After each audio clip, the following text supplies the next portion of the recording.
Isaiah 45 verses 14.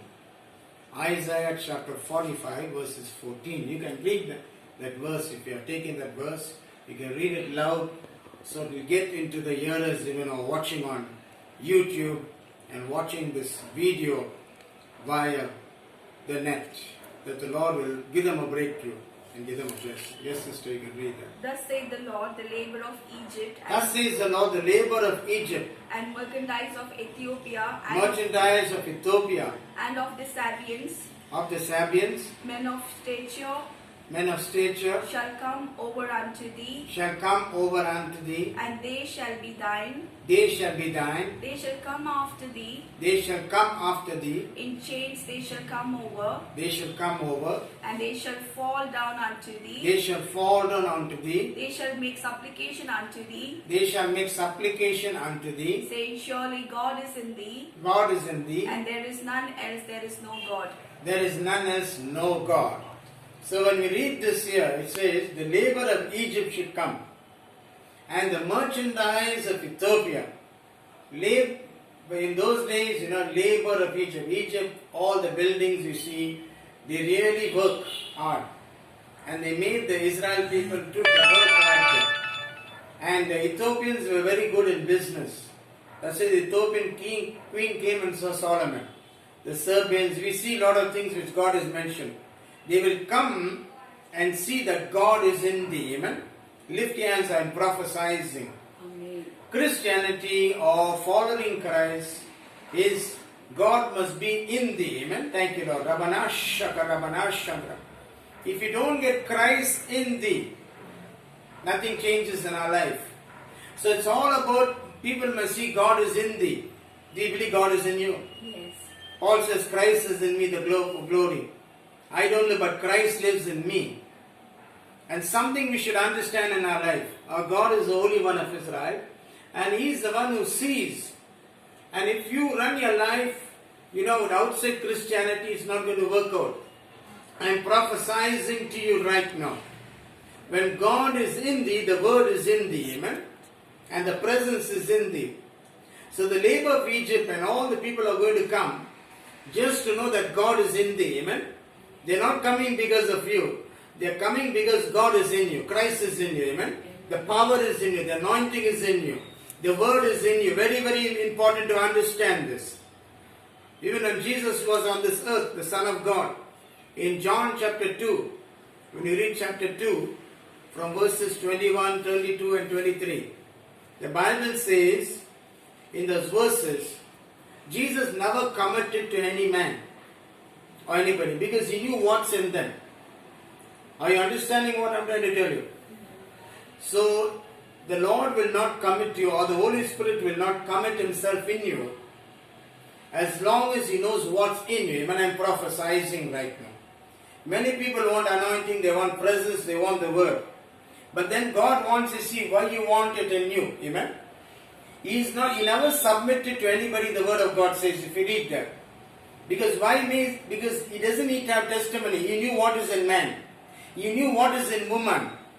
That's why He didn't commit Himself into them. Come on and prophesy. You want God, the Holy Spirit to come in you. You want the presence of God. Lift your hands and receive the anointing right now. Yes, you want God to come in you. Amen? Yes, to come into you, to be in you. Because in the book of Deuteronomy chapter 23 verses 14, the book of Deuteronomy chapter 23 verse 14, the Bible says, for the Lord thy God is the Holy One of Israel. So the Bible says that, keep your camp clean, because when He comes and sees something in you, It doesn't say outside of you. It doesn't say you never had a bath, or you never shaved, or you never brushed your teeth, or you're outside not dressed properly. He's not mentioning about that. He's saying when He sees something unclean in thee, He will turn away from the camp. Amen? So what's the camp is your life. I'm prophesying right now. In the name of Jesus. Those who are listening to me, those who are watching to me on YouTube, I'm prophesying to you right now.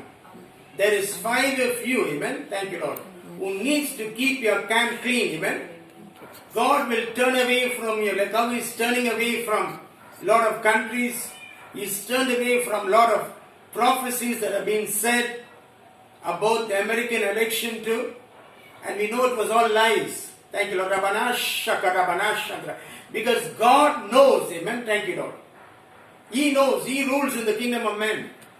Thank you, Lord. You can't pray and prophesy and fast and say, God, I need this person to come, that person to come. It doesn't operate like that. Because God already decides in heaven. Amen. Thank you, Lord. I am prophesying right now. So He decides who comes and who doesn't come. And many people wrote to me. They said, so those prophecies are lies. Someone else wrote and said, so who will be the winner? Amen. I want to tell him, I am not a fortune teller right now.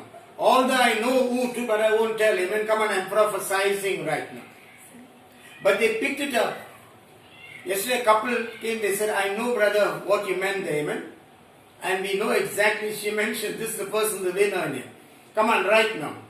Because everybody are prophesying and crying out on the YouTube, crying out all over and saying, we are praying, we are prophesying, we want only this man to come back. Amen. You see what a big mistake they are making. Amen. Korabanashandra. The man that they want to come back, if God doesn't want him to come there, amen, what are they going to do? Shabakarabanashandra. I was just praying for the man opposite who they don't want him to come. Amen. This morning I was talking to the Lord. That the Lord says they are looking at this man now outwardly. Thank you, Lord. But I am telling you, this is the man whom I saw inwardly. Amen. And this is the man I am going to appoint him as the president of the country. Come on, I am prophesying right now. Because God sees inside. Amen. We may say, some say, I don't like that man, I don't like this woman. But listen carefully, if God likes them and wants to put them, what are they going to do? You know? When God didn't want Saul, He loved David, and because He saw something in David. Because if you go to 1 Samuel chapter 16 and verses 8, 9 and 10, we see there when Samuel wants to anoint, you know, all the brethren came, David's brethren. The Lord says, no. He saw the eldest brother, he saw tall and big and everything like, you know. But the Lord says, you're looking at him outwardly. The Lord is looking at him inwardly. I'm prophesying right now. So why they're missing it right now when it comes to the American elections? Why they're missing it? All fasting and praying, prophesying and saying, I saw God telling me, you know, I went in heaven. But now it seems to be when things are opposite, I don't know what they're going to do. Amen. They'll have to swallow their own words what they said. Amen. Thank you, Lord. I'm prophesying. Lift your hands up right now. Because here we see they bring everybody and put. Then the Lord says, man looks at him outwardly, but the Lord looks at him inwardly. Come on, Shabbat. I'm prophesying right now. You know where we're missing it in Christianity? We're looking outwardly. Amen. Like how they did for Samuel the prophet, who was so prophetic. Amen. This is not an ordinary man. But still he was not able to see the inside of that person. He was not able to see that these people are not going to be the next leader or next king. Amen. Thank you, Lord. Rabbanashandra. Because God already rejected Saul and He brought in David. I am prophesying right now. So man looks outwardly, but God looks inwardly. Amen. Thank you, Lord. He looks in, lift your hands and say, He is looking at me inwardly. Shabaka Rabbanashandra. So when we pray over certain matters, the Lord says, yeah, they are wrong. But I am telling you, says the Lord, Shabaka Rabbanashandra. I am the Lord who looks inside of a man, inside of a woman. Thank you, Lord. You can make a show, you can do a lot of things. It doesn't work out. Amen. We can't just say, no, I'm praying and I'm praying and I'm praying. So what I'm praying, God can bring to power and come. Amen. It doesn't happen like that. When my country had elections for the Prime Minister, all were praying and praying for him not to come. So I went and prayed. I don't go now, so who will come and all. I just said, Lord, okay, I don't pray very long for it. I just said, the Lord, what you are telling? He told me one word. The election results is waste, he told me.